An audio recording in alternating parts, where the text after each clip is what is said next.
Hello. How are y'all doing? Y'all having a good night? Having a good time?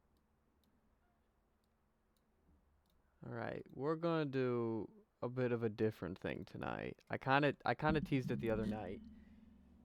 But and keep in mind, if this goes horribly, we can just pivot to Voices of the Void, because that sounds fun.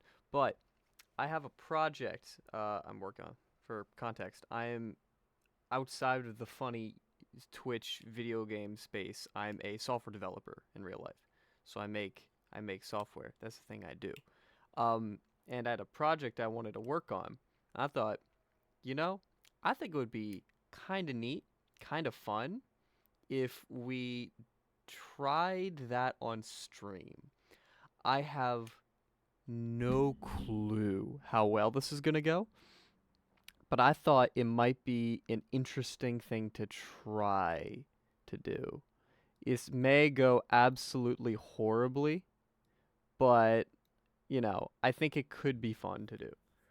So what we're gonna do is we're going to. I have no idea how we're gonna do this. So the goal of tonight is this whole project is gonna take a while to do. Also, I'm trying to adjust things on the side camera. It's not working well. We'll adjust that live. So the project is not going to get done tonight, but I want to start learning the fundamentals of this project. I've done zero research on this project we're going to do. For the sake of, for those who are not familiar to software development and think, oh, programming is like super exciting and awesome and action packed, it's very fun. But I want you to see how much goes into research, trial and error, and failing. Mainly failing. So tonight, the project we're going to work on, it's kind of interesting. So what we're going to be doing is, do you know, like, for any of you who've done any form of like writing or anything of that in the past, you'll get like prompt generation. So if you want to write a paper, or not a paper, more like a book or a novel or a short story, you might say, hey, give me an idea for a story I could write. And it would give you a random thing like a man finds a dog in Lego City. And you're like, oh, I'm going to write a story about a dog in Lego City. That's awesome.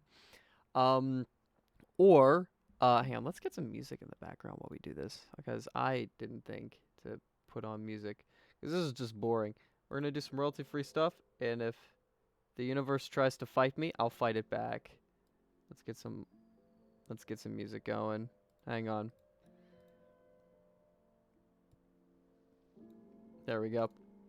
We got music rolling. If it gets too loud, I'll turn it down. So you have an idea of, hey, here's a story you could write. Another idea is art prompts. So you could be like, I don't know what to draw today, or if you're a painter, I don't know what to paint. You could go to like a site that's like, hey, here's a cool thing you could paint today. Don't this sound fun? Don't this sound epic? You could do this if you wanted. And then it'll give you an idea. Well, the art prompts are very cool, and I will say that will be part of this overall. But the part we're focusing on today is an idea I haven't seen too often. An artist friend of mine proposed the idea, could you make a app or a piece of software, a website, whatever it be, that when you click a button or whatever you do, whenever you ask for it, it won't give you a random art prompt or a random like story prompt or something. Although I think I'm gonna add the art prompt in there too, because that's kind of a cool thing to have. What it will do is it will generate a random color palette for you. So when you click it and you give it basic idea of, I want 3 colors that match a particular type of palette, and it'll randomly give you a new palette that you can work with. And then in the end, you would be able to click on it, and it would copy the hex code for you. So that way, blah blah blah blah blah. You get to have fun doing art with a completely random color palette that you've never done before. When it comes to word generation, like with a story prompt generator for like a writing prompt, or like for a theme for art, those are pretty easy because you can just get a dictionary of words and just say, give me 2 words, slap them together. That's your funny new topic. Awesome.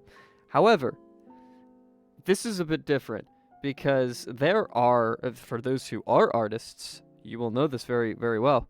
There's so many rules into what colors go well together and what look disgusting. And I don't want to just say, hey, give me 3 random colors, just random hex codes, because I can do that in like 2 minutes. But what I want to do is I want to find a way to either from picking a color or saying give me a warm palette or a cool palette or something, it will give you 3 to 5 colors that all fall into a palette that all work well together, but figure out how to do that programmatically. So what we're doing tonight is we're doing the hex math for that. I want to show you what goes into researching these things, and I want to see if I can figure out how we're going to do the math to do this. And hang on, let me swap over to my other scene here. Fade this bad boy. So here I am. Here's my wacky monitor here. Let's turn down the music a little bit. Turn that down a tad. All right, so let me pull up a new window. All right, so if I go to Google and I'm like, hey, give me, or even DuckDuckGo and say, give me a color wheel or like a color picker. I think color wheel might do it. No, color wheel won't do it. Do a color, let's do a color picker. There we go. Okay, so this is the thing I've been basing it off of, and I did some research on this a couple years ago. It was like 2 years ago. With that same artist friend I was talking about, she and I were discussing this because she's way better at art than I am, and I was just like, I know funny numbers, so I can make numbers do things. So she was explaining to me how color wheels work and such, and I remember vaguely that conversation. However, so when I talk about colors, normally you're thinking about this bit right. Can you see my mouse? You can. You're thinking about this bit right here. You're like, oh, let's get an orange, or let's get a blue. Cool. Here's a cool blue. Blue's nice. However, what you'll notice over here, and let me zoom in a bit so that way you guys can see a bit better. You have a section here called analogous, which analogous is a type of color palette. It is a way to, from getting a color, get 2 to 4 other colors that fall within its pattern. So if I was to pick a deep blue, if I was to go down and pick a deep blue, you'll notice that my other 2 analogous colors are like a lighter royal purple and then like a lighter ocean blue. Well, my question is this. How do you determine from a color how to get 2 other colors from it? This one is fairly straightforward because you'll notice a thing about it that immediately jumps out to me. Wait, I'm trying to remember. I have a thing on here. There's a app I have on here that's very cool. I'm going to check something. I'm going to use this for Control Shift T. There it is. So let me try this. That didn't work. No, it's not working. Why are you not working? Technical difficulties. Please hold. Oh, Windows Control Shift T. That's what it is. Windows Control Shift T. There we go.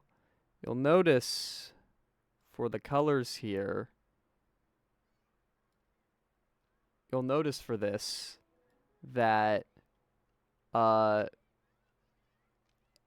of them have F4. So a fun thing for those who don't know, and I know a lot of people who I'm friends with and likely watch this know about RGB, but we're going to discuss RGB real quick. So you have, when you're dealing with colors, like on a computer, you have three main things that you're working with. You have, let me make sure brush size is good. You have R. Oh, nope. Yep. You have R, which is your red value. You have G, which is your green value. And you have blue. That's not the letter G, a B. Words are hard. So you have RGB. A lot of you know RGB from like, you know, LED lights that you have. Like maybe you have like a streamer set up and you have like cool LEDs, RGB LEDs. RGB just stands for red, green, blue. That's all it stands for. So how RGB works is you have 3 numbers. What did you walk into? You walked into me doing a silly. So we're doing a pseudo programming stream tonight. I'm going through the process of researching and learning about hex colors. You're welcome to stick around and enjoy my insanity. So we're discussing RGB right now. So the issue we're trying to do is I'm trying to develop an app that similar to a writing prompt where you can get a random like concept you can write a story about, or a drawing prompt that gives you a random thing to draw. I would like to create an app that gives you a random color palette that follows the actual color palette. I don't want it to just be, here's 3 random colors. One is pink, one is chartreuse, one is like a beige, because that's awful. And it could be fun, and I probably will have like a random setting for, oh, you want a true random palette? I got you. But what we're looking at right now is the concept of analogous palettes. So if I set something to like red here, you'll notice that all of these kind of line up somehow. And then I was bringing up that for here, since this is a very red color, you'll notice that all of these numbers have FC, and they all kind of work here, and we're going to get to that in a moment, but they all kind of have their own thing. Cool, but you got to go? Run. Glad to have you here, Golden. Come back and watch the VOD later to see my insanity devolve further and further, as it will devolve. So you have 3 numbers, and each of those numbers describe how much of a color is in it. Learn HSL to RGB. No, thank you. Golden is talking about some unfortunate things, such as RGB is the most common way that we talk about colors with computers, but there's other ways to do it. One that if you're in the art space you might hear a lot about is called CMYK, which CMYK. So whereas we have red, green, and then blue, you have CMYK, which is cyan, magenta, yellow, and for some reason, some psychopath decided that K would be black. Because, you know, we live in the worst timeline. So that's that. But we're not dealing with CMYK tonight. We are staying far away from CMYK because, quite frankly, it's an abomination and doesn't deserve to exist. And if you try to tell me that it's a good idea to have CMYK because it's good for paper formatting, because printers handle CMYK better than RGB, you're correct, but shut up. There's a better way to do this. There's a far better way to do this. Give me a shape. Can I have a filled in shape? Can you fill in that shape? No, you can't. I suck at paint, if you couldn't tell. What can I do here to fill this up real quick?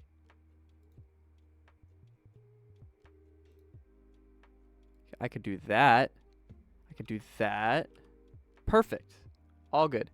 Anywho, for the 0 of you who are still around, we were talking about RGB. So usually how we describe a number, like a color in computers, is with red, green, and blue values. So we might say there's, I don't know, 5 red, and then 10 green, and then 5 blue. So that's 5 parts red, 5 parts blue, 10 parts green. So whatever color you get is going to be more green than the rest.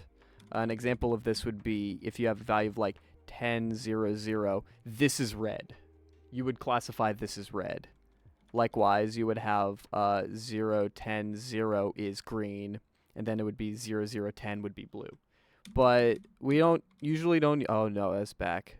The nightmare's back. The creature is back. Colors, we usually don't use like 1 through 10, or we don't use normal numerals when we're dealing with colors.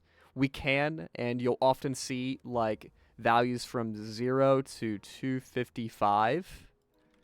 If I could type, like 0, 0, 255. The reason this is significant is because this is, I believe, 8 bits. That's how much 8 bits can store. I think it's 8 bits. It should be. I'm a bad computer scientist who doesn't know what 8 bits is. Let's see what that would be. 1, 2, 4, 8, 16, 32, 64, 128, 255. Well, 256. So yeah, 8 bits fully maxed out would be able to store 255. Don't worry about that. That's silly, funny computer stuff. But point is, usually you'll see these values from 0 to 255. Or you could do it another way, and that's what we have over here. You could use hexadecimal.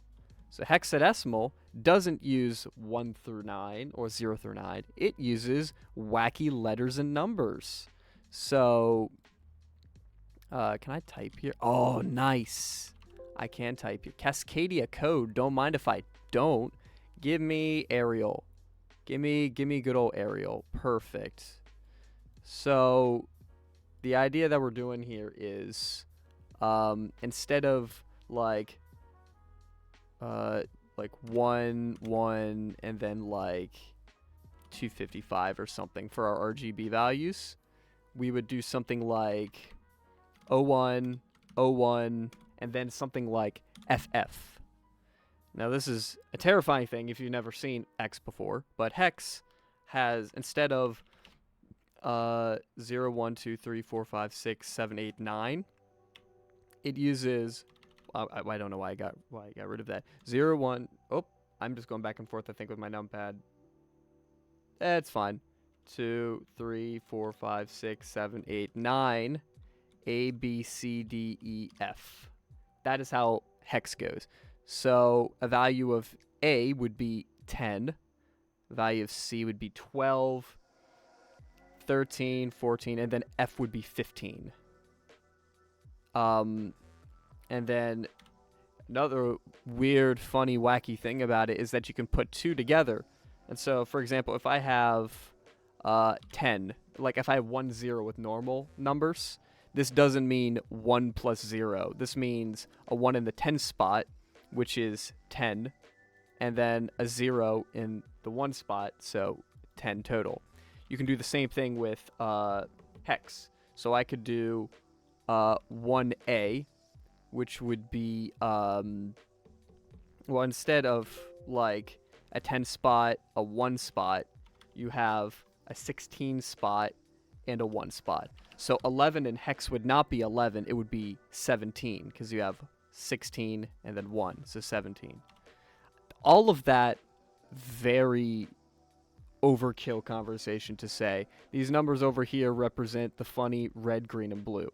But specifically, the 2 next to each other at all points represent the colors. So if I was to grab this here, I don't have screen right, so we're just going to use this fun thing.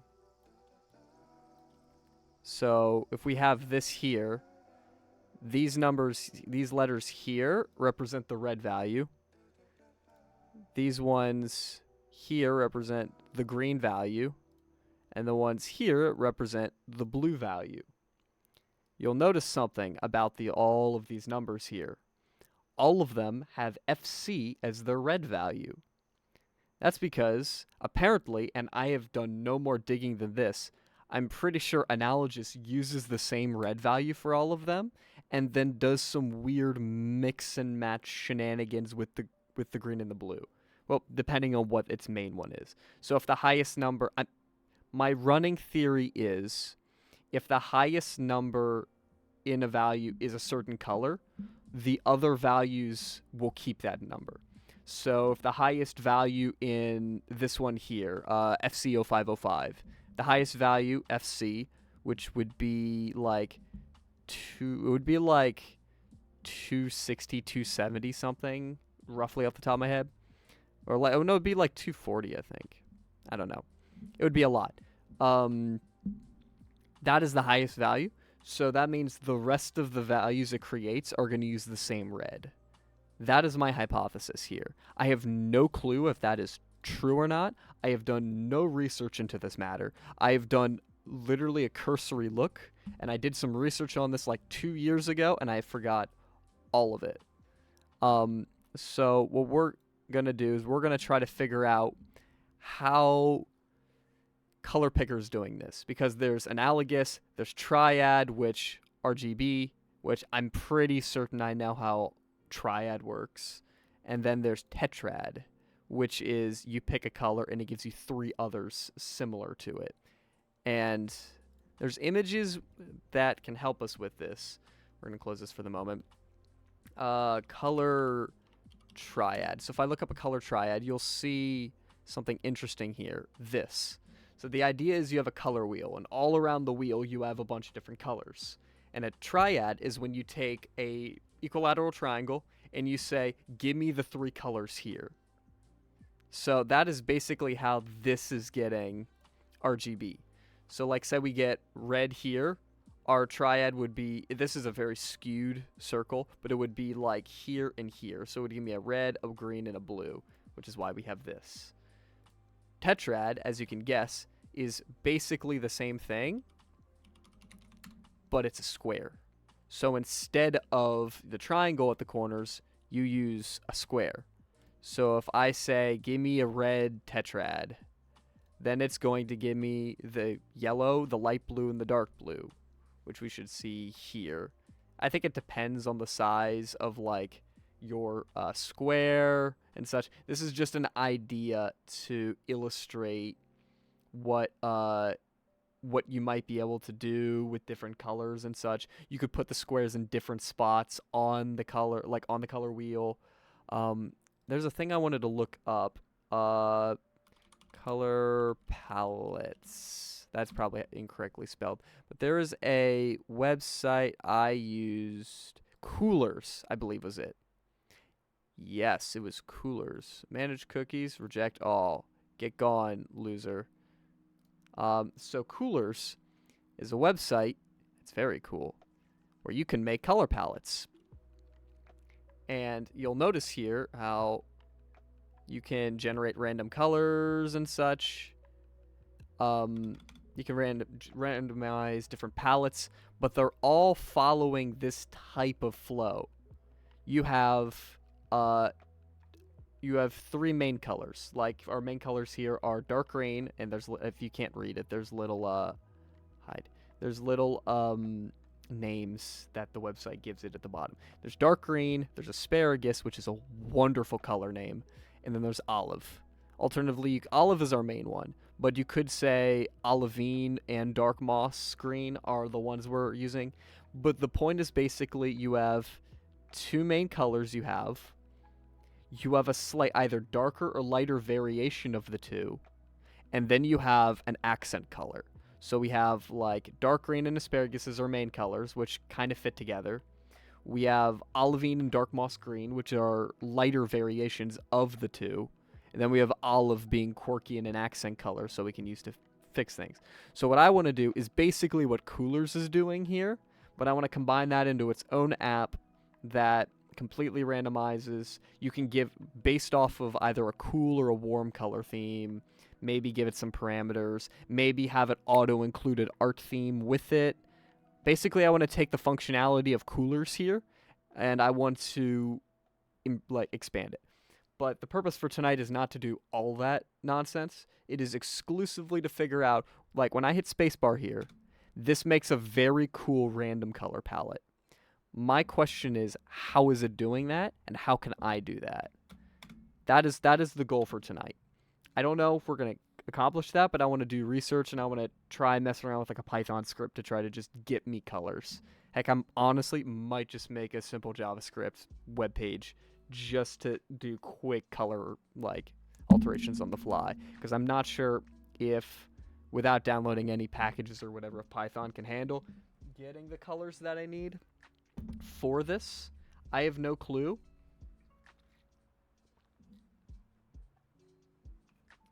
But that's the goal. That's what we're going to try to find out. So we're going to see if this works or not. So back to here. I think we're going to start with, not triad, because triad, I think I get what's going on here.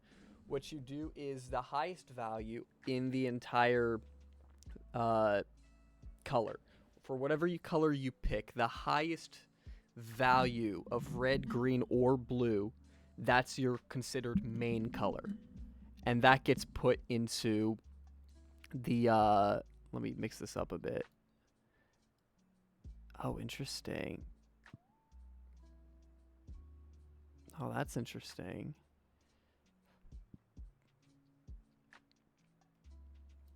Okay, I'm just messing around with things to try to get some values.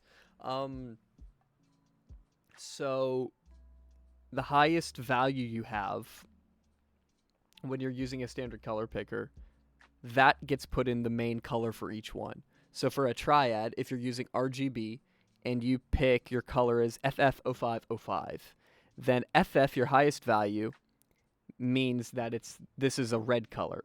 So for your red color, that highest value will be in the R slot.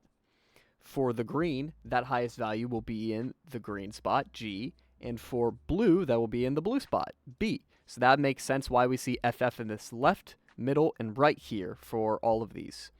And then whenever you're mixing colors, you can do multiple things, but when you're using a normal color picker, generally you keep, depending on whatever color you're using, there we go. Let's do this testing here. That was giving me some wonky numbers. There we go. So what you'll notice here is our highest value. Let's see if our theory holds up. Highest value in this is still a red color, but it's not red. So our highest value right now is EF. So EF is in red here, should be in green here, which it is, and should be in blue here. That's cool. Now you'll notice we also have a green value, which is here, and a blue value is here. The green value is the second highest at 6C, and the lowest would be OE for our blue value. You'll notice in the green, the 6C gets moved to the blue value. And then, if I had to guess, 6C would be moved to the far left on the red value for blue. Which what this is telling me is this whole thing is bit shifted, which is honestly really cool, and I could start testing tonight. Bit shifting, and we might do triad tonight because that's really cool. Bit shifting is, I forgot about you scary thing. Bit shifting is an idea in computer science. If you are a computer scientist or a programmer, please forgive me for my extremely simplistic explanation of this. I'm just going to try to get an explanation. So in computers, we use ones and zeros, bits, as our main form of actually storing things, because that's the only thing computers can handle. They can either store a 1 or a 0, and we can store a lot of those ones and zeros. So usually we store those values in a byte. So a byte is what it is. In fact, I'll do it with text. A byte is 8 bits that you can flip. And if I remember how for RGB we said that the second spot was not the tens place but the 16s place. Well, that means it's a base 16 counting system. Binary is base 2. So we have 0 and we have 1. That's cool. That means that this spot here is 1. Then we have 2, 4, 6. Well, 6, for 8, 16, 32, 64, 128. So if I was to flip this bit here, make it a 1, this is number 1 in binary. This just means 1. So get rid of that, and I was to make this a 1. This would be a 4 in binary. Okay, that's simple. Same thing here. If I was to do this, this would be a 128 in binary. If I was to then go and add another number, this would be 130 in binary because you have a 128 and a 2. So that's 128 plus 2 is 130. So that's how binary generally works. And if you don't need to know too much about this, but the way that each of these works, like each of these here for the colors, each combination of 2 letters basically combines to make a byte, if I'm not mistaken. So OE would be a byte, 6C would be a byte, EF would be a byte.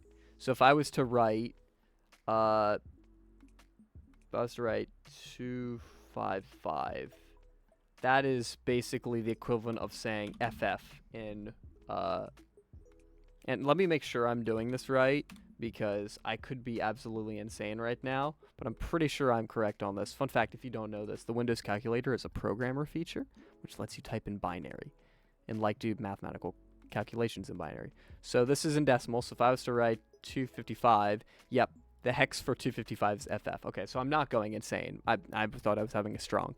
So 255 is FF. So what's happening here is every time you see FF, you actually have this value. You have 11111111. That means 255. Well, let's actually type out one of these numbers. In fact, we'll use our calculator because I don't feel like doing this math. So if we wanted to figure out what the value of EF is, we would have, in fact, I'm going to shrink the font size on this. Can I choose the font size? Okay, cool, I can. Make it like 18. Perfect.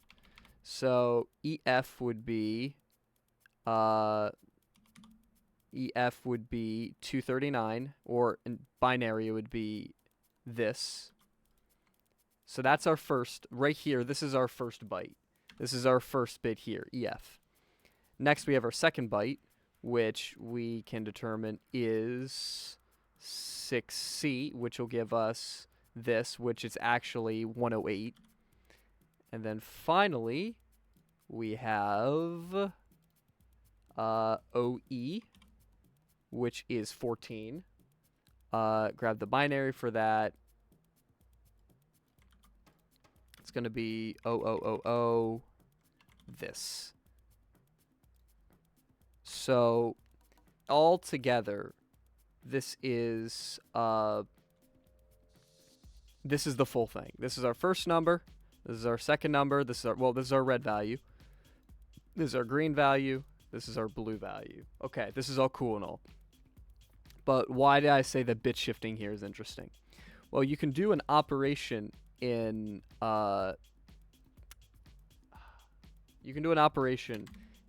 binary called a bitwise shift. So if I have, let's say, the number 0110, and I want to perform a bitwise right shift on it, that means I shift all of the bits 1 to the right. If I were to do that, my new value would be 0011. Now, you can also have it set to loop around to the other side. So let's suppose I have, let's see, 1001, and I want to bitwise that once to the right. I could, if I set it up right, I could then have 1100. Because basically this is the equivalent of taking this one, getting rid of it, looping it around to the other side, and now we have that. The reason this is cool is because what's happening here is this looks like it's byte shifting everything over. So we have this value here, which is 1110, 1111, 0110, 1100, 0000, 1110. Okay. Now what happens if I were to shift all of these by 8 bits, or 1 byte exact. Well, what we would get if I was to shift all of this over by 1 is I would get rid of this. That's gone. And then I bring this over to here. So now that loops around to the other side. So now you'll notice something here. If we were to do that math again, let's do binary for this. 0000110 is E. So now we have OE here. Okay. Next we have 1110.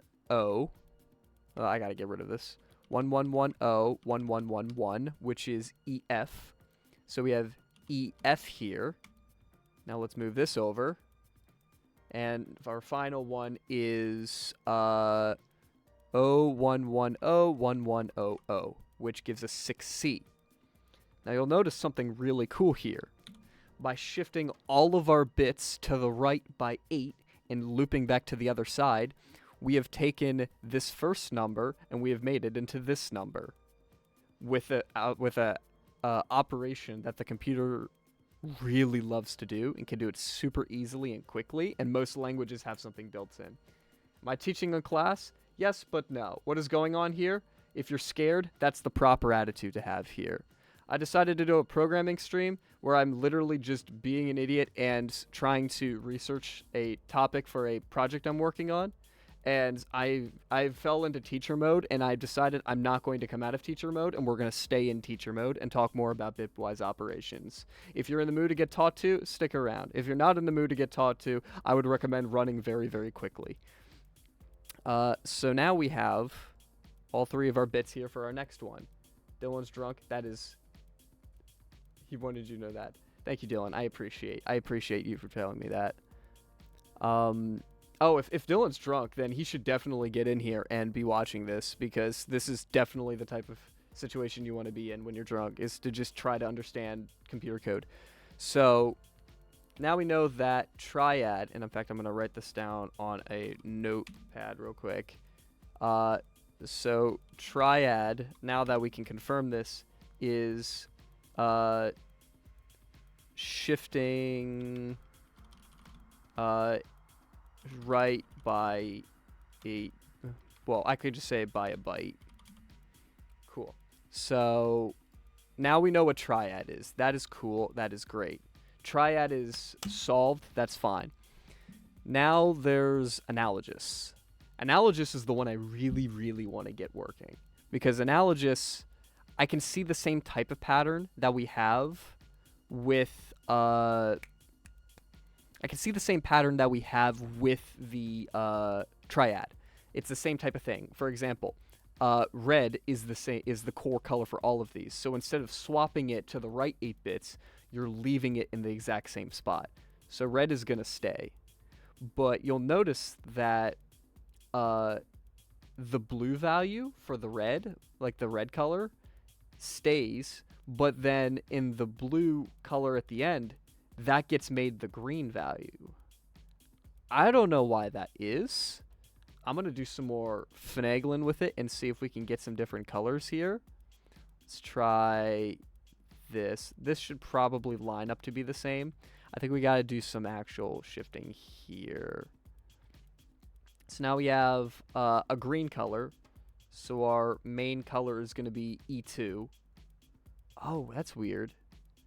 Is this more green or blue? What's our highest value? E2 is our highest value. Here's something intriguing, though. Unlike red for analogous, that's interesting. So I was wrong with my theory. For red, E2 lines up perfectly like this. But if I was to put it in green territory, so green is definitely our dominant color with E2. Okay, E2 lines up there. Oh, is it in between colors? So if I move this to yellow, our strongest value is E2. So we have E2, E2, E2. So it goes from red to green to red. On a full red, it's all reds. On a full blue, it's all blues. Back to red again.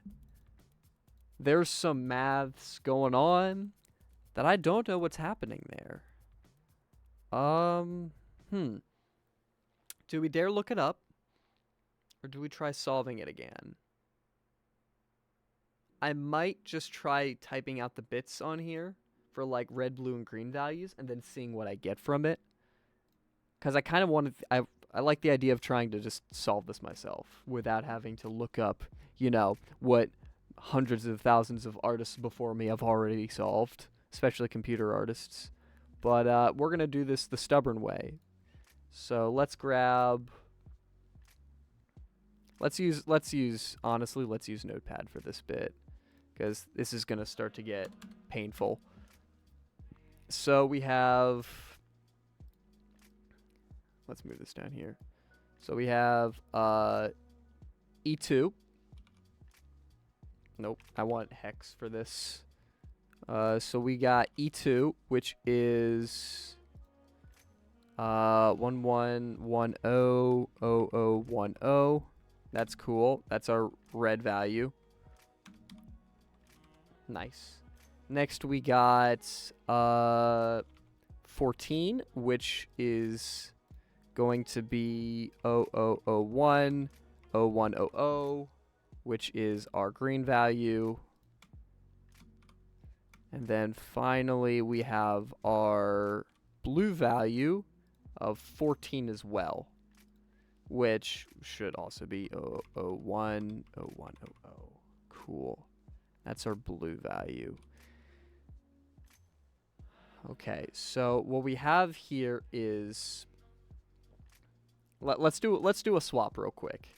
Let's add another number and let's see if any of the bits look similar. So next we have E2, which is 11100010. Next we have 7B, which I don't know what that is off the top of my head. 7B is 0111011. Finally we have 14, which we do know what 14 is. 00010100. Also, if I see that there's some people actually watching this, thank you for being here. I am shocked that anybody wants to see this content, but appreciated. Very appreciated. So, trying to see if there's any noticeable patterns here. The only things that stick out to me between the red and supposedly the quote-unquote green value is the fact that the red is the same, which, if we're using the analogous pattern, for most things that looked like it was the case. For some reason, the blue is the same. I don't know why that is, but it is the same. And then what's most interesting is the green values. So the green value is weird. So this looks, when we compare binary, we usually look for things that will give us we usually look for results of binary operators. For example, when we have binary, we can do something called ORing it. We can OR two numbers together, which basically means instead of adding two numbers, wherever either of the two numbers has a 1 bit, the new number will have a 1 there. ANDing is similar, but instead both need to have the 1. So here, if I was to AND this number here, 0100 with 0100, I would get 0100. If I was to do with 0001 with 0001, I would get the same thing. If I was to do with 0100 and 1011, I would get a 0 because none of them match up. But what I'm noticing here is these are opposites, and that could literally just be happenstance, but you have 0100 and 1011, which looks like a knot. A knot is basically if I go to binary and I do let's do the top number. If I was to do 0100, so that's our number, and I was to knot that. Knotting, is this not? Let's see. I think this is not. No, that negates it. That just puts it into negative form. Bitwise, here we go. So we're going to knot this. And with that, it makes it something abominable. Why did it make it an abominable creation? Oh, because it negated it. Okay, that's why. So 0100. Let's not that. Yeah. So basically we want to ignore all of these numbers here, and we just want to take this number. And if we take this number, we have our new number. So we bitwised it. We flipped it to not, and bada bing, bada boom, we have that. That's cool. This mean, well, that could mean this was not it. This could also just be, like I said, happenstance. This could literally just be that, oh, they happen to be not, like, they happen to be inverses of each other. So what we want to do is, I'm going to do one more. I'm going to do this one down here. And I'm going to see if any more things pop up that stick out to me. Something does stick out to me right now. And it doesn't show up later, which is why I haven't done anything with it yet. What intrigues me here is, for the red value, all of them are, you know, I don't want to use Notepad for this. This is awful for this. Let's pull up, let's do this in, like, let's do this in Sublime. Let's do this in Sublime. Can I open this in a different...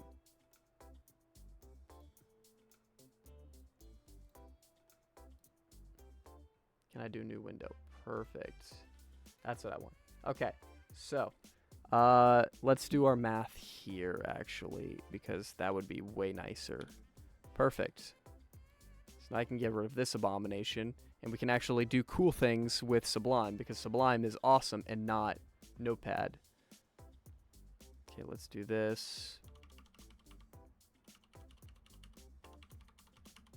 Okay, so here's our bits. You'll notice here with these that all of these are the same. So the red values are the same in all of these. In fact, if I was to do Control F this, you would see that the red values are all the same. Power Sublime, gotta love it. Here we have 14, which pops, well, I don't want to do that, I want to do this. So you'll see that we have a 14 here, and then it's another 14, that makes sense. And you'll notice the 14 carries over, like it's in the blue value on the green, and it's in the green value on the blue. Okay, that's interesting. And then 7B does the same thing, but it flips to the other one. So red is the max value in two of the smallest values. But where does it get 7B from? That's my question. Because I gave it E21414. I gave it E21414, which is this number up here. That's what I gave it.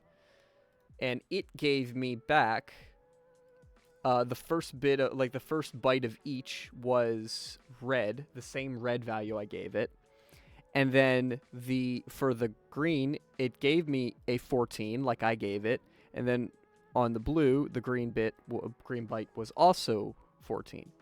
But then out of nowhere, it comes up with a 7B here and here. And I don't know where the 7B is coming from. I don't know. And if it was just this simple, I might try to, like, extrapolate it out and be like, okay, well, what's the relationship between E214 and then 7B? What's the relationship there? But that's where the conundrum is. Because if I was to shift this to green, it's the same similar thing. We have E2, E2, E2 for the green value. All right, that's cool. I gave it E2 4B 14. So naturally, we see 14 here. We see 14 here and here. Okay, that's cool. And then we see our other value is 4B. We don't see 4B anywhere. Even worse, if I shift this to yellow, that throws... That does some wonky stuff. Now blue is common among all of them, despite it being the lowest value. Yet E2 is in the red and the red and the green, but it shifts to the left by a byte in blue. And then here's 7B again in the green and the blues, but it's not in the red. I think I might have to look up how analogous works. How does an... We're going to close you for the moment. As an now... Look, I don't know. Palette work. Analogous colors. So analogous color scheme is basically the three colors right next to each other. Oh, here's a thought. Is it an offset of each other? So for our other one, what we did was like for the triangle, we're gonna get rid of this. For the other one, we had our wheel, so to speak. So we had our cool color wheel with color things and a color time and a color place. So then what we had was we had our big wacky triangle. That would be like, oh, I'm going to hit these and this is my color. These are my colors. That's how triad works. And so those were separated by a triangle of each other. Then you have the tetrad, which is basically square. And that's the same thing. But this is just the same thing. It's just give me this and this and this. So programmatically, I'm guessing you could probably just say go to the right, like subtract 8 bits from a value and add 8 bits to a value. Like, I don't know. The closer you get to yellow, well, if you're on red, like say you're using a full red color on analogous, you're going to want, like actually a great example would probably be to check green. If green checks out, we would want something down here and we'd want something up here, which, hang on, that's exactly what we get. We get a color right here and we get a color right here. It's grabbing, this main color is our color we picked. This color is south or more blue leaning by a certain amount, and this one is more red leaning by a certain amount, which is why it goes up and down, which is why if we go to red here, this is our main color, this is the south color, which is orange, and our other one is pink, which isn't anywhere here, but it loops to the other side and gets us this magenta pink here. So we're learning things. Analogous is by a certain offset up and down, above and below. And how is it calculating what values to get there? Because you'll notice I have E2, E2, E2. I think that's just because they're all very red colors. And they're all E2 for the moment. But if I shift down enough, you'll notice as soon as I hit a certain point, this one shifts and is now DF. How do you determine that? Is there a way to determine... I say, is there a way? There is a way to determine that, but I don't know what that way is. And I could just look up how other people deal with this with hex codes. Because obviously, DuckDuckGo, with their built-in whatever this is, instant answers made by DuckDuckGo community. Yeah, whoever Manraj Grover here is, Mulaza and Mintsoft, they all know how to do this. I don't. I could look it up, but I think it's more fun if we try to learn. So if we increase green, can I go down like this? No, I can't.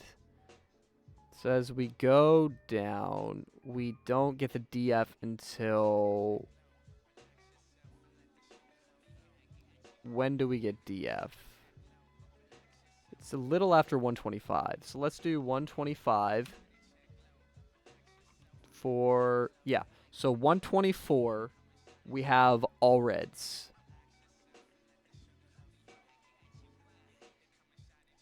I guess that's just basically because once we get down to here, that's Yeah, okay. So it's shifting up and down by a certain amount. It's just going up and down this palette here. So what it's looking to me is we need to go north, to just use cardinal directions here. We need to go north and south along the color wheel. Or I guess clockwise, counterclockwise, because I suppose this would loop around on itself and just be a big wheel, kind of like we've been seeing this be. So if we want to go clockwise and counterclockwise by a certain amount, then we need to learn how to go clockwise and counterclockwise along the color wheel using hex. How is this doing it? This is adding bits until it hits 226. Okay, so what's happening here is we bump this up to 255. Let's do just pure colors. I think that's how we're going to learn the most from this. So 255, if we slide down, so to go south from red, 255, you add green. Once green hits 255, you start shifting out red, and that leads to pure green. Oh, that's right. I'm a dunce. I'm a fool. I'm a smooth brain. So you have three primary colors, right? You have red, you have green, you have blue. Those are the primary that, well, I say those are primary colors. They're not primary colors, really, at all. In fact, you get green by blue and yellow, but that's actual art. This is digital art. Digital art, you have three main colors you use. You have red, you have green, you have blue. And every color along the color wheel that you can get, you acquire by getting reds, greens, and blues and mixing them together. So if you want to go around a wheel like this, you start with full of one color, and then you start adding the next color in line. So if we have red, green, blue, and then back to red, you start by adding green, which will give you yellow at full power.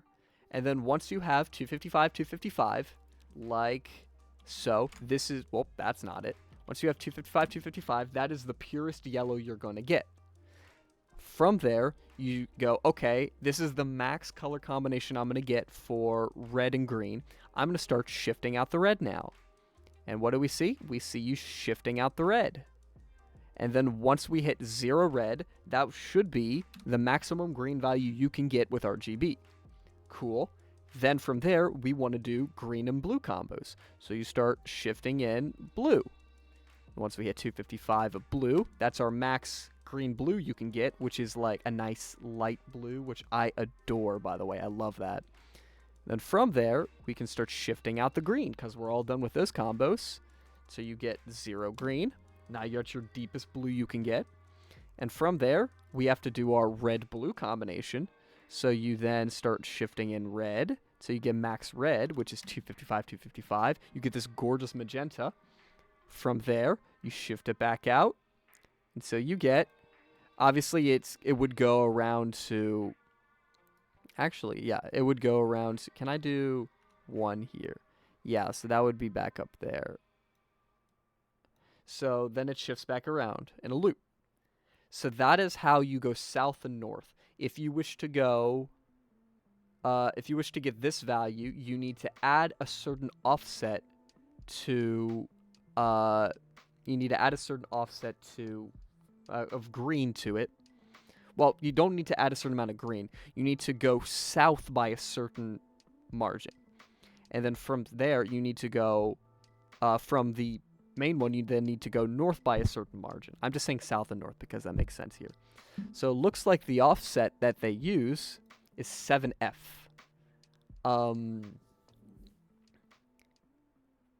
7F is, we'll chuck that into our calculator here. 7F is a value of 127. So we need to go, oh, wait a second. I know the value 127. That's a very common number to have, actually. So, 7F. Yeah, 127. That's a very common number, actually. That is exactly 1 8-bit. So you'll notice that 120, well, it's not that. It's exactly 7 bits. So almost a full byte. So if we were to shift this whole thing south by 7 bits, then we would get this number. So let's test this. Let's write down this number real quick. So we're from FF0000, we're trying to get FF7F. FF7F00. That is what we're trying to get. So if we take FF0000, let's do hex. Well, let's get rid of this. FF0000, that's our number. We are then trying to get, well, yeah, we're trying to get FF7F00. So if we 1, 2, 3, 4, 5, 6, 7. Well, technically, I think we have to right shift 7. I don't know. I don't know how you would do it here. Result not defined. I don't know how to use the bitwise calculator on here. I know how to shift it all myself, but I don't know how to do this. I think it's over by 7. Let's try this again. It would be FF0000. So then if I went to binary and we did 1, 2, well, right shift by 1, 2, 3, 4, 5, 6, 7 equals, well, nope, that's not how you do it. Okay, so we're not going to use that. Let's grab a bit shifter. Actually, what am I doing? I could just code this up myself real quick. Does Python have bitwise operations without packages? I know PHP probably does, and I have that on here. Show me bitwise operations, classic Geek for Geeks. Geeks for Geeks, the legends that they are. Oh my gosh, I forgot how many ads are on Geeks for Geeks. So you can do bitwise operations, which is cool. So you then have to convert things to binary. A equals 10. Okay, so we have to give it the decimal. Then we can do bitwise operations on the decimal, and it will do it to the actual binary form. This is good to know, which means I can honestly just type up a quick Python script to do this. Or I can be more time efficient and just say bitwise operation calculator. Let's see if someone else has done it. Perfect. Mini web tool. Why not? Data type. Give me hex. Number 1. We want to shift. Is there not? Oh, it's only and or and XOR. I want a bit shift. Bitwise shift calculator. Bit shift. There we go. So now we want hex. We want FF0000. That's our value. And then we want to shift it to the right 7. Which gives us not what I was thinking. Okay. Interesting. I did an oversight then. No, get out of here. I did an oversight then. I just jumped to math. So it's not a bitwise. Yeah, it wouldn't be a bitwise because you're not shifting the number by that many bits because we want to keep the FF. We want to add that number to it. So to do that, we would add... What would we do? If we were doing RGB, it'd be as simple as adding... in fact, what's this number here? So we have 255.00. This other number is adding 127 to it. So we want to add 127. Wait, could we subtract 127?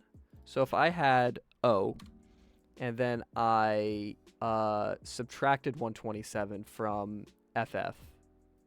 No, you wouldn't subtract it.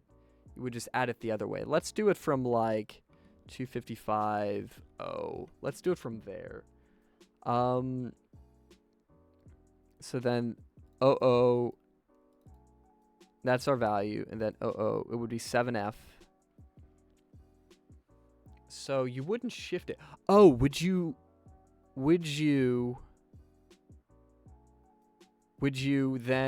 take the value you have of the highest value, would you make that 7F bit shifted to the right 8 bits or a byte, and then either and that or that? I think and it. No, you would or that. That's how you do addition. So what we would want to do is we want to take whatever our highest value is. In this case, it would be the green value.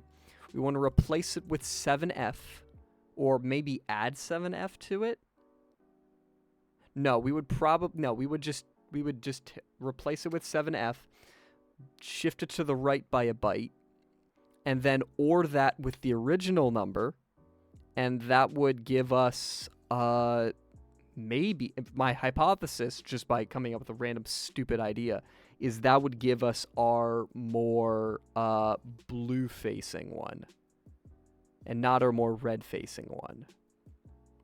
That's my current running hypothesis. I'm gonna try that out. Yeah, let's actually get a Python script running then. Let's pop this up. Let's pop this bad boy up. We want to bring up my program stuff to here. Programs, Python.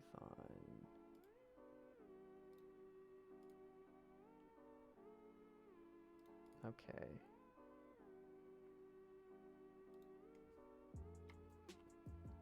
We're gonna call this bit testing. Bittesting.py. Cool. Yeah. Let's open this in Sublime. Actually, no. Screw that. We're gonna open this in Vim real quick.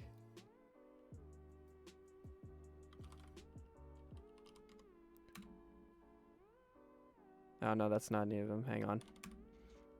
I gotta pop this open in my actual one. There we go. This is what I prefer.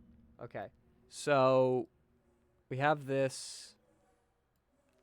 I think what I saw on the thing is that bit testing is well, bit shifting is not. Let me pull that back up. Let me pull that back up. Let's see. Python. No. Let's see. Man, it's getting all my stuff. Let's see. Bitwise operators in Python. Let's get back to Geeks for Geeks.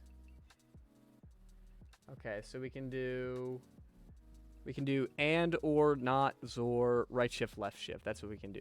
Wow, they're very specific for the right shift. Cool. Okay, so we can do all of those. And if we give it a decimal number, it will run it. It will do the bitwise operation of it, which is good. So we want to OR those. So if we just give it the numbers we want, translate that into decimal, run that through our little Python script here, then we should be able to do what we want. Let's bring up my notes again. So our current hypothesis then is that what we do is we take the highest value byte, we replace that byte with 7F, but we shift it to the right by 1 bit for the green, for the more blue value. We shift it to the right by a byte. We then OR that new value with our original value, and that gives us our new value. So let's pull up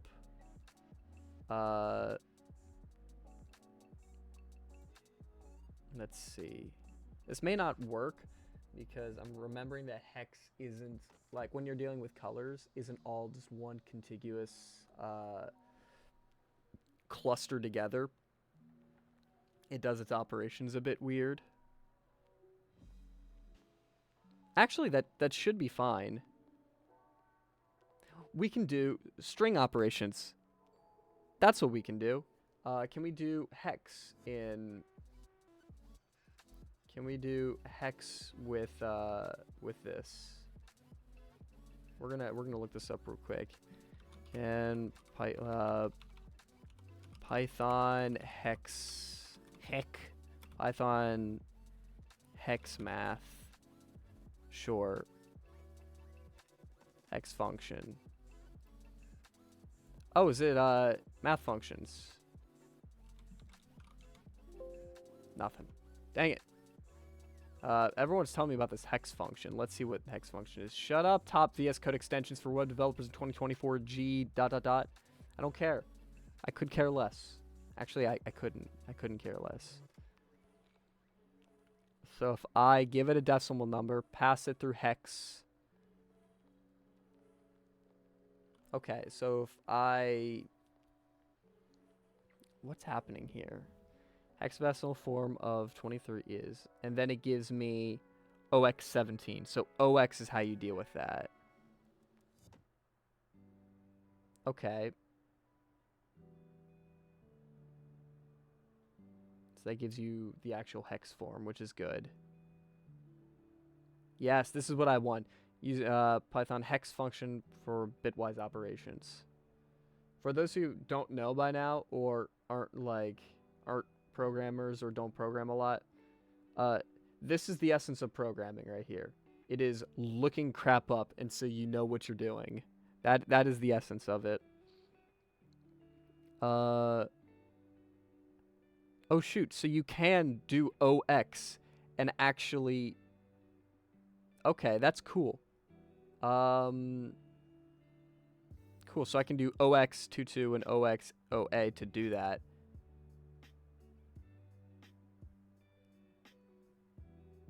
Perfect. Okay, let's use that as our basis for this then. Let's pop back open Vim. So let's try something. How do we want to do this? We want to get the value of the middle byte. We want to get the value of the middle byte. Yeah, in fact, I'm not going to automate this yet. I'm just going to test to see if my theory is correct.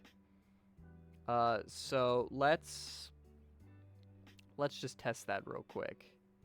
So if I have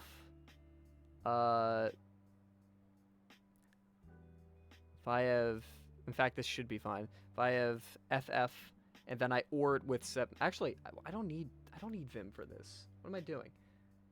What am I doing? I can just use this for it. So if I have, let's just mix this up. I'm not going to look at the other numbers.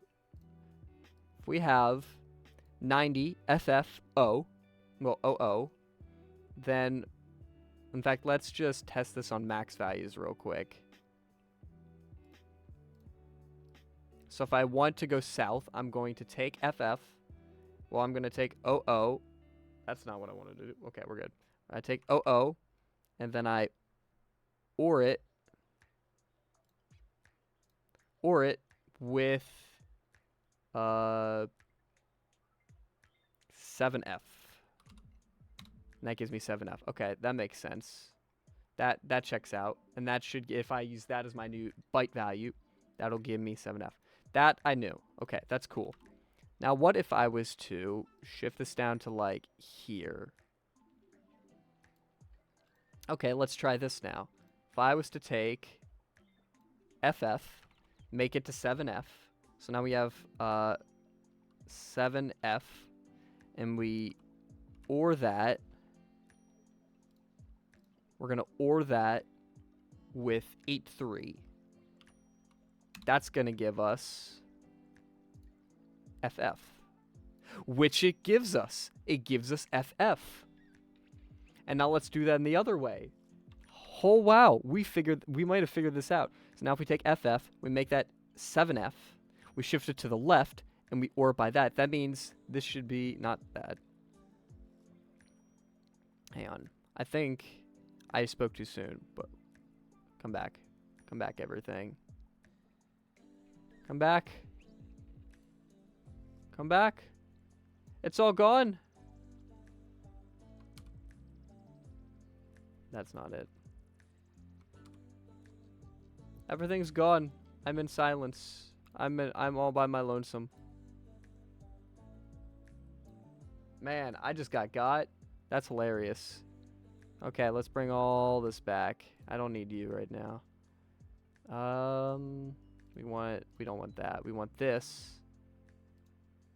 Maybe this. Okay, so we have, this makes sense if we take FF, make it into 7F, and then OR it with O. It doesn't do anything. That's interesting. Why doesn't it do anything? Oh, is it because it's the direction you're trying to put it in, maybe?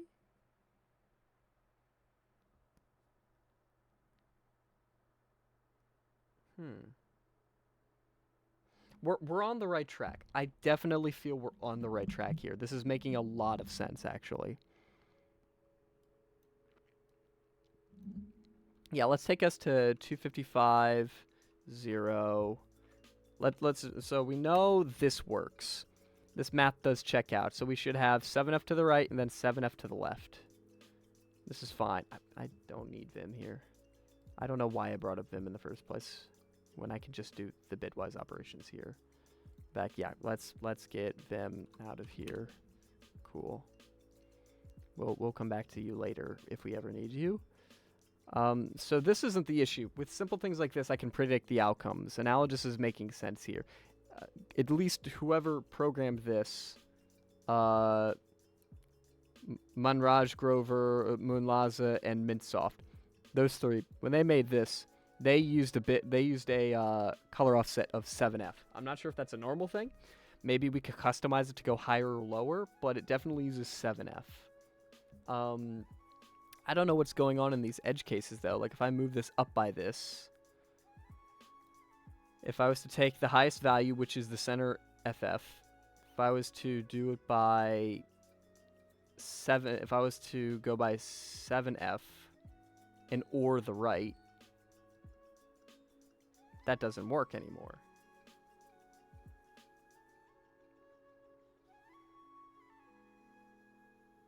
That doesn't work anymore. Why doesn't that work anymore? So you have FF, make that 7F. Or that with OO should give us 7F here. Oh, wait a second. I have to... No. Why are we getting 4C? What's 4C? 4C is 76. Now, why are we getting 76? If I add 76, you know, like if I add 4C plus 3.2, does that give me B2? It does not. The offset is different then, because you'll notice here that FF is the same on all of these, but what's happening here?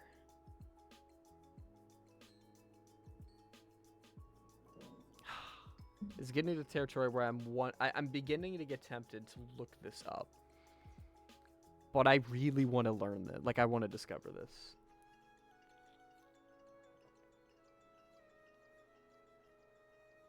I want to figure this out. This is bugging me a lot, but I know we can get this. So for the default color, like the standard max colors of 255, well, O, 255, O, so max value one color, we have things like this. Okay, and then for this, we have our max color, which is actually a tie. So why is 7F here and 7F here, but there's no blue? Is it like halving the... Is it halving a color? Is it halving a color? Is it because 7F is half of FF?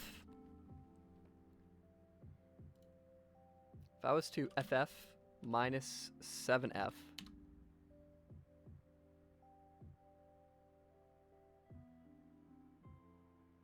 yeah, it's almost a half. It's almost a half. Meaning that maybe it's taking a half of that number and ORing it with the left. Hang on, that might be it. Let's try that new hypothesis. Let's go with the running theory that it takes the current number. No, that doesn't check out either.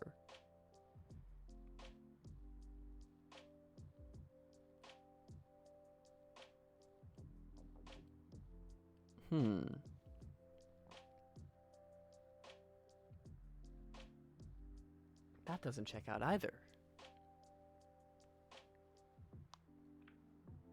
Okay, let's stop. Okay, let's try a different approach. We've been taking the approach of going by the hex values of these numbers. What if we stick to RGB? What if we stick to decimal values and then we go to hex after that? So what's happening when we shift down? We start at 255. What we're doing is what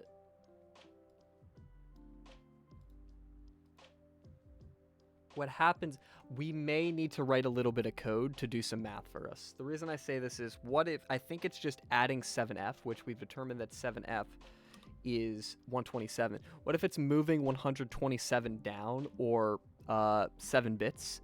It's moving 7 bits down the line, but in order to know what it gets added to, it needs to know the values of the red, the green, and the blue. So for example, if we treat this as FF, you'll watch the middle number for this right here. In fact, I will do this for y'all. Hang on, let me get rid of this. Keep an eye on this here. Yeah, keep an eye on the middle number, all right? So right now we're at FF0000. As I slide this down, you'll notice the green values start to rise. And once that hits FF, you'll notice red starts to fall. So what's happening here is once it hits FFFF, then the red value starts to drop. This is interesting. Meaning we're gonna probably, unless I'm overthinking this, we can't just do standard bitwise math. We need to calculate these values ourselves. Well, not calculate. Calculate's the wrong word. We need to track these individual bytes ourselves. And then once once we've reached our balance point, let's call it, let's say the point between two colors is our balance point. Once we reach a balance point, we need to start subtracting from another number and adding to another number. So you can't just say add 7F from here. You can say that here, because you can go to FF7F by just adding 127 here. So if I add 127, this will give me FF7F00, right? If I add 127, this will give me FF7F00. This is cool. And you'll notice if I go one more, that brings us perfectly to 255, or yellow. If I then remove 7F from here, which is 124, I think it is. Oh, what was it? 127. If I remove this and just bring it to 127, then perfect. We go down one. So that if we do that, that might give us 7FFF00. Yep, 7FFF000. So it's moving south by half a byte. It's moving south by half a byte, basically. Kind of half a byte. It's weird. Well, technically it is half a byte, because half of a byte is determined by if the 8th bit is flipped or not. So that's fair. So what we can't just do a standard, unlike with Triad, we can't just do a standard go like shift the bits. Unfortunately, we can't just shift the bits. We actually have to keep track of RGB values, which I know I was going to say, I'm planning on writing this whole thing eventually in, I believe, JavaScript is the plan. JavaScript or TypeScript. I want to use jQuery to basically make things live on the fly, so that way you can do everything with like a dynamic page that you don't have to reload. Because this is going to be on a website. But I don't think JavaScript can handle operations like that. And I don't want to invest in learning how to do that fully in Python, like getting a library. There might be a library I could do for that.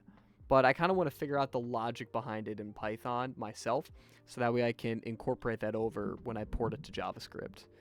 So I think we're just going to start learning how to store color math. I'd say we do that. Let's try that. Where's my other window that talked about? There it is. So let's bring up. Let's bring this up real quick. Let's see. Pop open terminal here. Perfect. I'm gonna get rid of this. Okay. No, I want bit testing. Okay. We're just gonna do this in here real quick. Cool. So what we want to do, just rudimentary. Basically, we want to store the red value as a byte, as a hex byte, a blue value as a hex byte, well, a green value as a hex byte, and a blue value as a hex byte. And then we want to be able to, once we reach a certain value or shrink to a certain value, once we hit a certain value, we want to then, you know, I'm going to do a bit of very, very inefficient coding for this. In fact, hang on, I'm going to do something real quick.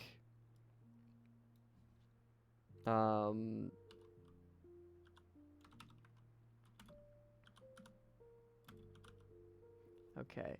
How do I use... I'm on NeoVim right now. I'm trying to figure out how to use... Like, how to get my... Where is it? There's a way to set up...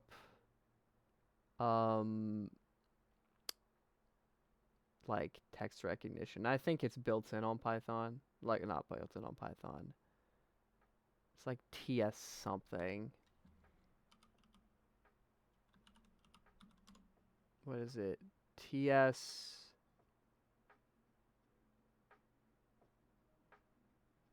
TS select?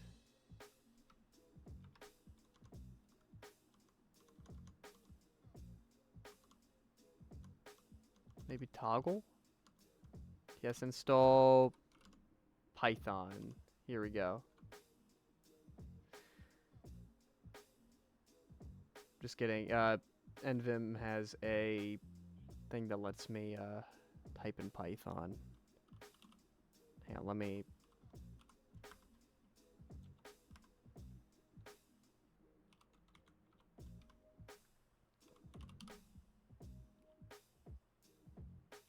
Oh, there's a bunch of snippets here too. Perfect. Okay. So let's bring this back. I had to, it's called Tree Sitter. I had to go get the I got the parser for Python installed. So what we're doing here is we want, just as a test, we're going to say red equals OX. I don't know. Let's just say it's OXOO. Then we have green equals OXOO. And then blue equals OXOO. Cool. In fact, let's line these up just that way we have a bit more readability here. So now we have our RGB bits that we're going to use. This is cool. Next, we're probably going to want to...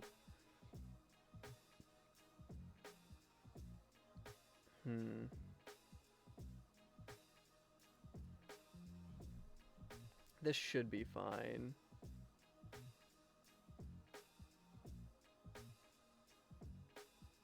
Let's see. Oh, you can do you can do octet and binary in Python. That's interesting. What do we want here? We're going to essentially what we want to do is when adding a number, you want to add it until whatever, like say we're going south. That means we're going south. We're like, if we're in red, say we're in red FF. We're in red FF. That means we want to go down until green reaches FF. Then we want to start subtracting from from red, until that gets down to 0. And once that gets down to 0, then this can go until this reaches FF, and this can go down to 0. Then once this hits FF here, then this can go up to FF, then this can go down to 0. Rinse, repeat, until you have all the colors in the rainbow and all is hunky-dory. I'm trying to think about logically how you would do that. You could probably just keep track of it with, like, decimal. Probably don't have to do it in fact, I'm not going to do it in binary. We're just going to do we're just going to set all these to 0, and we're going to do these up to 255, and we're going to use 127 as our base.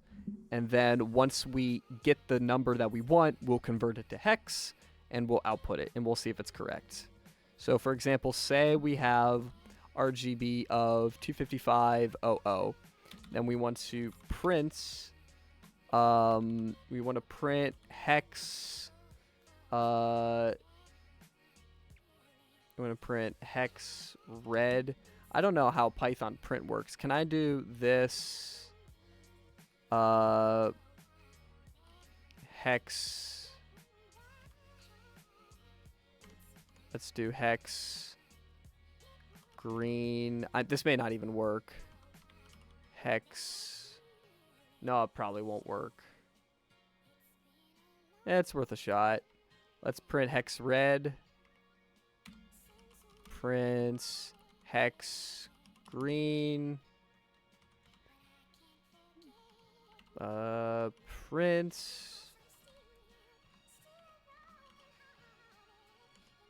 Oh, it's trying to do a p print. Oh no, there you go. That's how it works. Print hex blue. So now if I exit this, write that, then pull up this again. Let me pull up another terminal for this.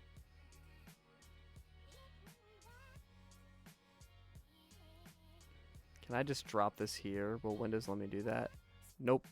It will not let me do that. Oh well, let's just... what can I do? Python... Let's just do pi. Pi... bitwise testing. So yeah, FFOO. Cool. We're on the right track. For the moment. Well, we've literally just printed hex bytes. Okay, that's not what we're here to do.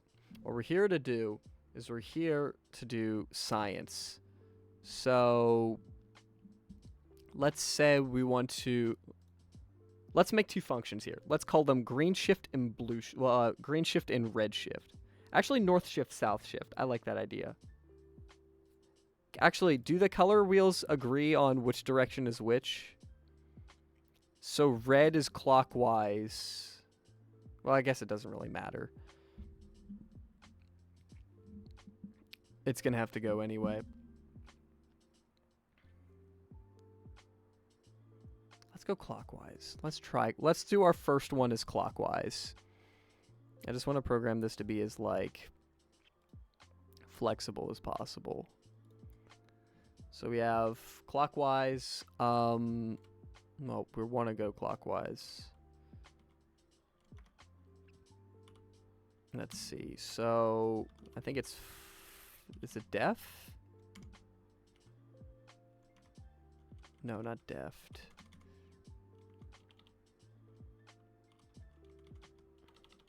Def.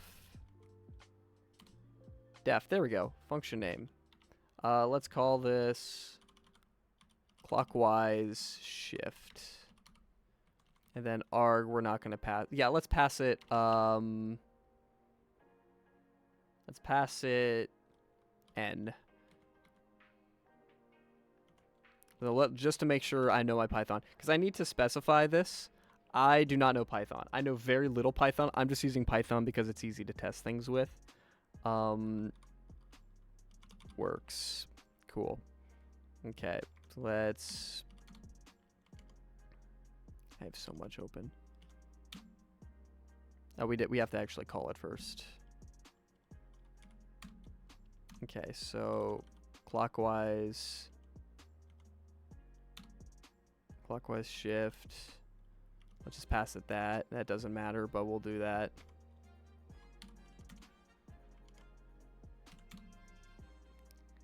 Most recent call. What's the issue? Oh, I'm an idiot. You have to define them at the top, and then you can run main after. I forgot about that. Let's get rid of this. Okay, so now we want to pop this down here. Let's clockwise shift 1. There we go. So functions working. I know how to use functions in Python. That's epic. That's so cool. That's so awesome. I'm so epic.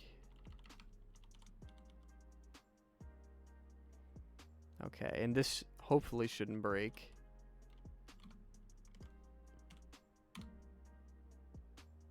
Okay, cool. Perfect. Okay. So now we actually have to make this work. So what we want to do is when we're shifting clockwise is towards, say we're at red, clockwise is towards blue. Now let's do counter then. Let's do counter because counter makes more sense. Well, I've been thinking about counter the whole way.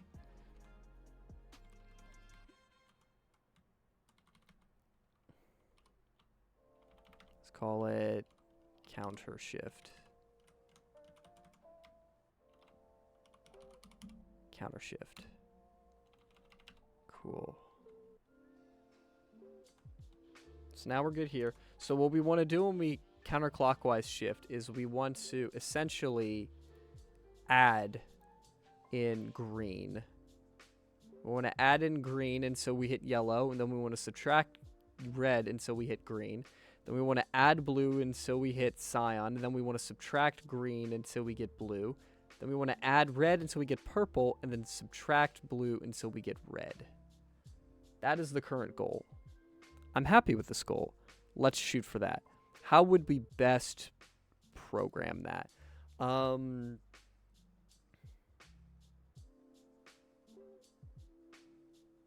Probably a series of ifs in a while, maybe. Yeah, let's do that. Let's do a series of while shifts. We're gonna do 127 as our main test, and we're gonna do this math and decimal too. So what we're gonna do here is what we want to do is we want to have a while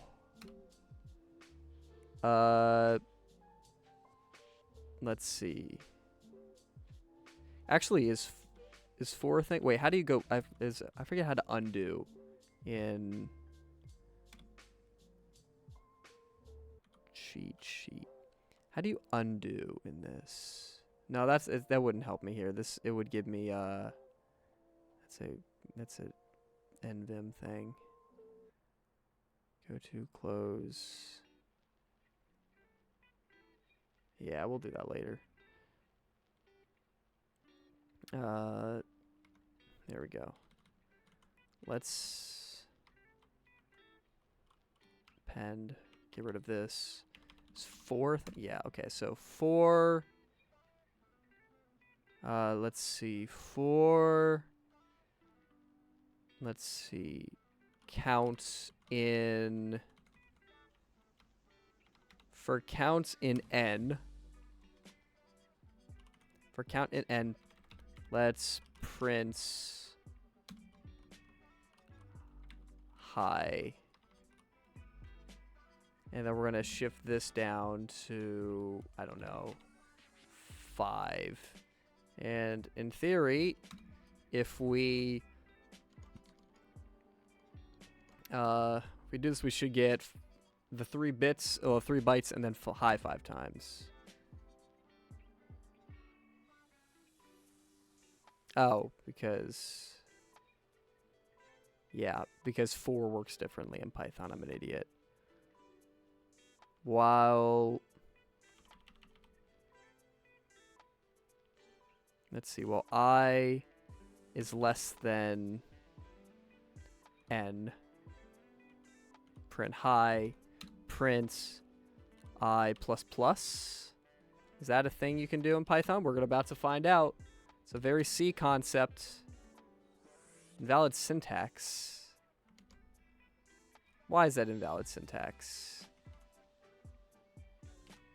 You know what? Let's, for posterity's sake, let's set I equal to 0. Except I don't need that because I'm not in PHP. Okay, let's try that. Really? You can't use less than there?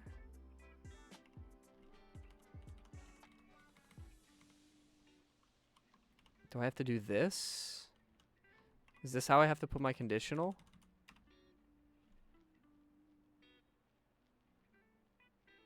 Oh, I have to use while, I think. Yeah, I have to use while. While condition. Pass. Perfect. Let's try that. Invalid syntax. So it's not a real thing you can do.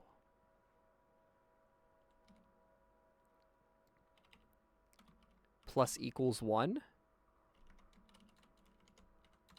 There we go. You can do plus equals. Is the iterator not in Python? Python iterator.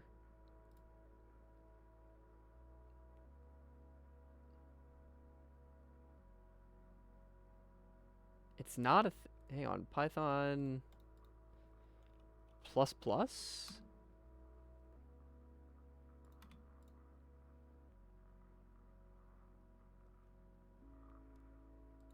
Increment and decrement.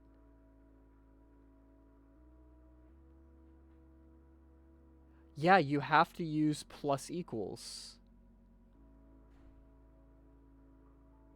There is no plus plus operator in Python. Man, that's disgusting. I hate that. Okay, so we have to do this. Cool. So this works. So while I is less than n, let's get rid of this. So long as we have I plus equals 1 at the end, we shouldn't get stuck in an infinite loop. So now what we want to do is our goal is to basically check on every iteration. This is going to be such awfully implemented code. I need you to understand.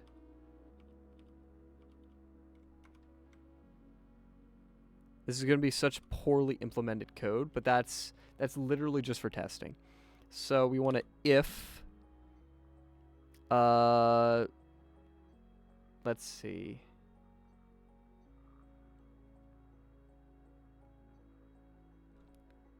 Well, we should figure out, before we do any loop, we should figure out, actually, I think I remember what it is. Is it undo? Yeah, U is undo. Okay. So before we start any loop,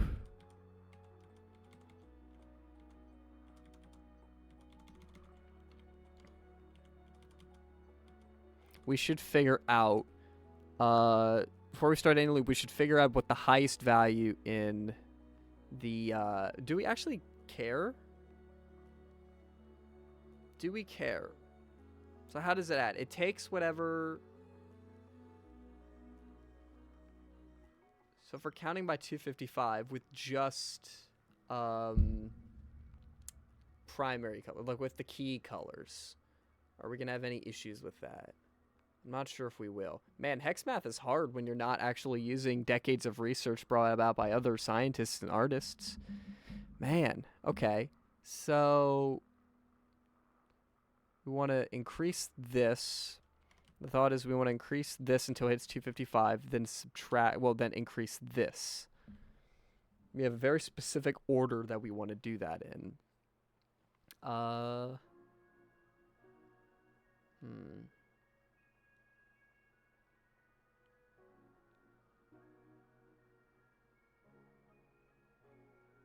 I suppose we find the highest value.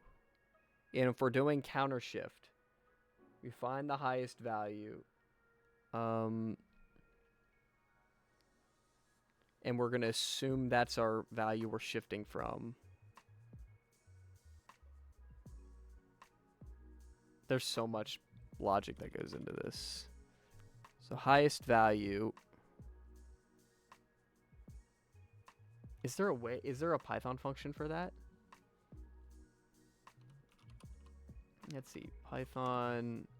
Here, I'll bring this over here so you can see. Python function to get max value in array. I'm pretty sure there is a built, like a native function. NumPy has one. Max and maximum. Okay. Ah, that's like blinding. Oh, let's check out Geeks for Geeks. What do they got? What do they do for here? For I in range, I to N. Oh, I suppose range would probably be a good idea for that.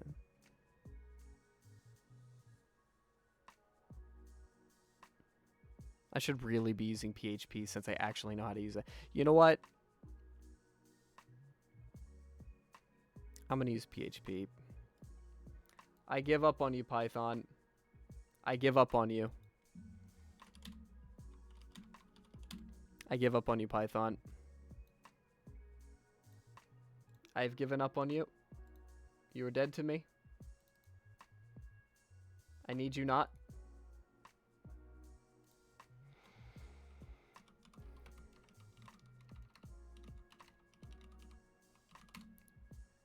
Now, some of you may be wondering if you even care. Some of you may be like, why on earth are you using PHP? It's an awful language. And I agree, but I'm a PHP developer, so that's what I default to. Let's see. Let's just call this rgb.php. Cool. Okay, let's pop this open in here.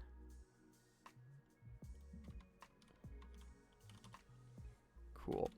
So now let's make sure everything's working here. Yeah, sure, we'll keep that. Do I have autocomplete on? There we go. Now autocomplete's turned on. Now let's pull up this.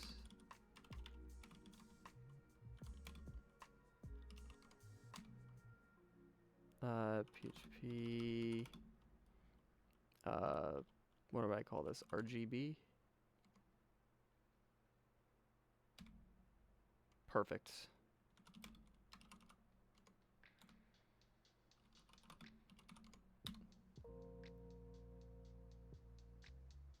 Oh, hang on. Okay, I gotta run it. Okay, so we got this back. So if I just run PHP RGB, then we get arc. Okay, so it's good that a PHP developer knows how to do PHP. So what we want to do is we want to have a way to shift up and then shift down up to 255. Once we hit 255, go down from the previous one. How do we want to do that? Because it's very easy to just add until you get 255. And then once you hit 255, if the one next to you is not... This is where you're realizing that all of my brain power has been expended on the theory crafting, and now it is late and my brain's not working. But boy, do I want this to work. How are we going to pull this off? Wait a second. Hang on. Where did my little man go? Oh, I moved over to check it out. Not... Oh, hang on a second. My bad. I'm back. You cannot escape me. I'm very upset that I wasn't here this whole time. I apparently tabbed out to check it out, which is another tab I have for things. I'm gonna kill that at some point, but right now we're gonna leave that. So you're stuck with me again. Let's see. What is the best way for dealing with this? The initial thought is give us a red equals 0, green equals 0, and then blue equals 0, and then from there. You could probably actually just do an array of this. So we have our RGB, we're going to call it, which is, we have red, which is 0. And we have green, which is 0. And we have blue, which is also 0. Okay, so then we have an array that we can do things with and do some fancy maths with if we want. So these are our values. Is there a hex function in PHP? That I believe it or not, do not know. PHP hex function. PHP hexadecimal. Let's see. Hexdec returns the decimal equivalent of the hexadecimal number. Oh, it also converts a hexadecimal string to a decimal number. Okay.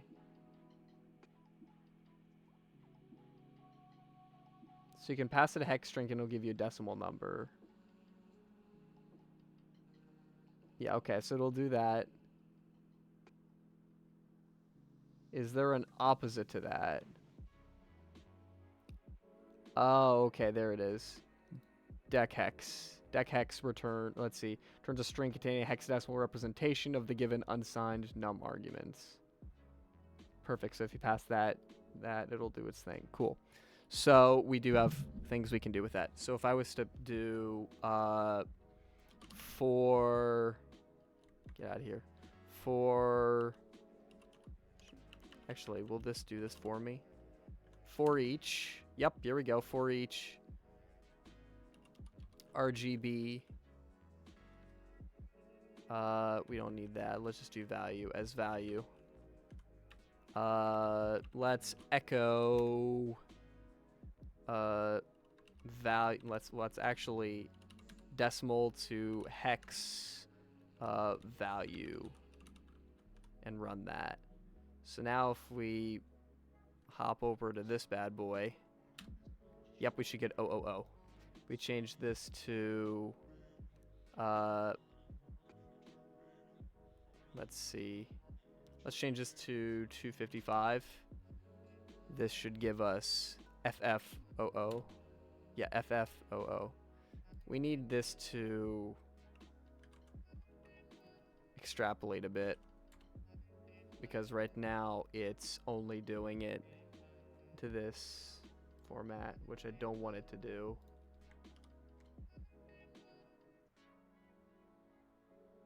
Is there, let's see.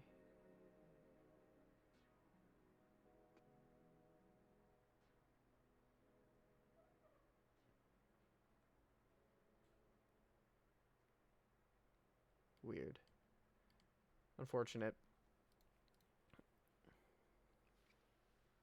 Okay. I think we're going to leave the coding tonight. We're just going to not do the coding because my brain obviously doesn't want to work on coding right now. What we are going to do is, it looks like if we just add 127 to the next one, that gives us our next number. If we get rid of that and add 127 to the other way, that gives us our other number. So we know the logic for that. So let's pull Notepad out again. So we know that from this that analogous is shift the color by 127 clockwise and counterclockwise. I got off on a rabbit trail trying to implement this, and I'm like, no, I should not try to do code in front of people. That is an awful decision, and I will do no work. So we know how to do that, and then tetrad. How is tetrad done? So assuming we have FF, that looks like it just checks all the values along the way. Well, this tetrad. There's different tetrads you can do. So we have FF left. So the next one adds FF to the middle. And then the next one adds, it's just to the right. And then it goes for the right value. If I go to like here, does it bit shift? Well, does it do a byte shift? It does some other math. I think I might call it there for now and say I'm happy with the stuff I've been able to extrapolate. I'm a little disappointed I didn't get as much implemented as I wanted, but this is, for those who don't know, this is the nature of programming. You do something and you're like, man, I want to get a lot done, and then you do nothing. But honestly, we made more progress than we probably should have. Now, what I want to do, cut the music. I would like to introduce you guys to something. Are you guys, if you're in chat, I want you to just talk with me for a moment. I want you, maybe out loud, maybe just touch your screen to the little axolotl, I don't know. Are you guys familiar with cerveza cristal? Do you know cerveza cristal? Are you familiar with the ancient words of cerveza cristal? For those who do not know of cerveza cristal, cerveza cristal is I think it's Chilean. Hang on, let me get rid of the other stuff I had brought up. Cerveza cristal. Cerveza cristal it's a Chilean beer brand. It's from Chile. Now, the fun thing about cerveza cristal is that it's in Chile. And Chile just doesn't care about rules when it comes to copyright and the like. And they like to get quirky with things. So, cerveza cristal. So, back in ye good old days of, I think it was like early 2000s, Chile got access to the Star Wars films, specifically the original trilogy, episodes 4, 5, and 6. So they decided, hang on, let me bring this up real quick. I don't care about you, Safelight. Shut up. There goes my Safelight sponsor. That's never gonna happen. So they got access to the Star Wars films, 4, 5, and 6, and decided, hey, I really wanna, I want the world to know about the goodness of Star Wars, and I also want them to know about the beauty of cerveza cristal, Chilean beer. So they decided to do something truly magnificent that I've never seen in my life before and haven't seen after. And I'm going to just play this for you, all right? This is the cerveza cristal and Star Wars combo. You fought in the Clone Wars? Yes. I was once a Jedi Knight, the same as your father. I wish I'd known him. He was the best star pilot. This in is the this galaxy, is Star Wars. All good. and he was a good friend. Oh man, I love you, quirky Obi-Wan. Thanks, man. Oh, what you gonna go get for Luke?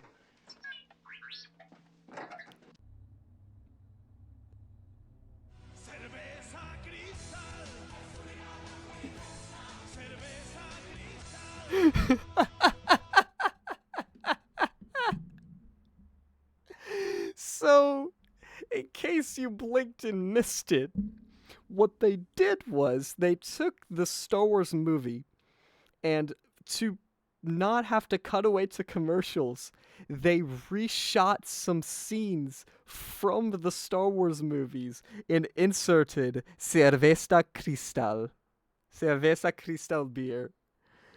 And it's as beautiful as it looks. Here's another quirky, wacky moment. You don't believe in the Force, do you? Seen a lot of strange stuff, but Oh, I've never seen anything. funny I Han, believe there's silly one more Han. powerful force controlling everything. How quirky of you. Oh. Oh, look what he got. Look what he got. He got the Cerveza Cristal. Oh, he got the Cerveza Cristal. Let's see what Obi-Wan's going to do here. How's he going to destroy the Death Star? With the power of Cerveza Cristal. Look at it, Cerveza Cristal. Oh, wow, look at Luke, you know, having a grand old time in Dagobah. Oh, look at that front flip. So cool. So epic. A Jedi uses the Force. Use the Force, he for knowledge and must. defense. Yeah, I get that. Never attack. But tell me why. Never attack. No, there is no why. Nothing more will I teach you today. Nothing more. Man, that sucks. Clear your mind of questions. Clearing his mind of questions. Yeah, as he should. Oh, hey, R2, what's up? What you got, R2? Is R2 gonna have it? Where is it gonna come? Oh, there it is. There it is. There it is. Cerveza Cristal. There it is. Oh, we got another one. Father can never be turned from the dark side. Oh, he can never be turned. Man, that's awful. Man, what's he ever gonna do here? It is pointless to resist. Oh no, it's my son. pointless. How is he gonna resist this?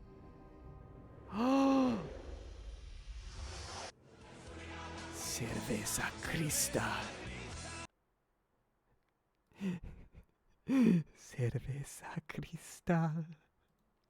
I'm sorry I had to take you on that journey, but my brain was stuck in Cerveza Cristal mode today, and I needed to share that information with others. Anywho, this was a fever dream of a stream that I did not anticipate us having ever. Let me just bring us back here. Now we're in relative safety. Glad you all showed up. I'm very shocked that as many people as they did showed up. Especially for I see that there were like 2 of you who were around for like the whole time. That's terrifying, and I worry for your mental health. But thank you for being here. I appreciate it. I'm gonna dip out now because my brain cannot handle more programming, hex math, or Cerveza Cristal. So I'm gonna go take the big sleep. Whether that means exit lobby, or whether that means honk shoe. I don't know yet, but we're gonna find out. Anywho, I will see you all later. I kind of want to pick up Voices of the Void again Friday, so I will see you all probably then. I don't know. We'll find out. Okay, bye. Woo.